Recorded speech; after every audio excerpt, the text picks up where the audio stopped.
కూర్చోవాలి కూర్చోవాలి కూర్చోవాలి చంద్రశేఖర్ రెడ్డి గారు కూర్చోండి కూర్చోండి కూర్చోండి కూర్చోండి కూర్చోండి అమ్మా కూర్చోమనండి మెంబర్స్ని కూర్చోమనండి మెంబర్స్ని కూర్చోమనండి మాట్లాడారు మంత్రి గారు ఇక్కడ హౌస్లోకి వచ్చిన తర్వాత జూనియర్ సీనియర్ అనే పక్కన పెడితే కొన్ని సభా సాంప్రదాయాలు ఉంటాయి. ఆయన మాట్లాడిన మాటలు వీఆర్ యూ టాక్ ఈ పదాలని దయచేసి పౌరుష పదాలని అవి మాట్లాడకూడదు. ఒకటి ఒకటి ఒకటి రికార్డులో చూసుకోండి, రికార్డులో చూసుకోండి, ఒకటి నేర్చుకోండి, ఒకటి ఇంకోటి ఏదైతే మంత్రి గారు చెప్పారో సరే కూర్చోండి ఒక నిమిషం ఒక సెకండ్ సార్. ఆయన చెప్పింది ఏదైతే మంత్రి గారు చెప్పారో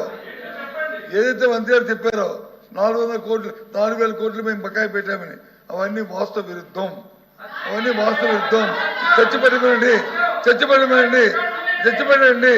చర్చలో మాట్లాడదాం. అందుకే చర్చలో మాట్లాడదాం. వాస్తవ విరుద్ధం మాటలు చెప్పి సభను తప్పుతో పట్టించడానికి పట్టించి ప్రజలు మభ్యపెట్టడానికి దయచేసి మభ్యపెట్టారు చాలు. మోసం చేసి చాలు.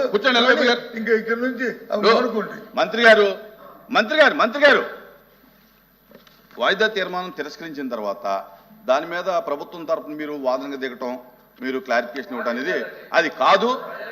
దయచేసి ఒకవేళ మీరు అలౌ చేయమంటే కనుక రేపు వాయిదా తీర్మానం ఇస్తే నేను అలౌ చేస్తాను. ఈవేళ ఈ సబ్జెక్ట్ తిరస్కరించాను, ఇది అయిపోయింది, క్లోజ్. రేపు ఒకవేళ మీ ప్రభుత్వం సిద్ధంగా వినండి ప్రభుత్వం సిద్ధంగా ఉంటే కనుక రేపు వాయిదా తీర్మానం ఇస్తే నేను మీరు అలౌ చేయమంటే అలౌ చేస్తాను. అజెండా మొత్తం వద్దా సార్? బిఎస్సీలో డిస్కషన్ వద్దా సార్? ఏదండి బిఎస్సీలో కావాలి. ఎట్లా సార్? మన బిఎస్సీలో ఒకటి మాట్లాడతారు, ఇక్కడికి వచ్చి రోజు సభని డిస్టర్బ్ చేయడమే లక్ష్యంగా పెట్టుకుని రోజు అసలు సంబంధం లేనటువంటి అంశాలు. హెచ్ఆర్ మినిస్టర్ గారు దాని గురించి స్పష్టంగా చెప్పారు sir. Government has to defend it. వాయిదా తీర్మానం తిరస్కరించిన తర్వాత తిరస్కరించింది కాదు సార్, ప్రభుత్వం సమాధానం చెప్పాల్సిన అవసరం లేదు సార్. చైర్మన్ గారు వినండి చెప్పలేదు. వాయిదా తీర్మానం తిరస్కరించిన తర్వాత ప్రభుత్వం దానికి సమాధానం చెప్పాల్సిన అవసరం లేదు. చైర్మన్ గారు సమాధానం చెప్పలేదు సార్, సమాధానం చెప్పలేదు. బట్టగాల్చి ముఖానేసేటువంటి ప్రయత్నం చేస్తుంటే దానికి సంబంధించి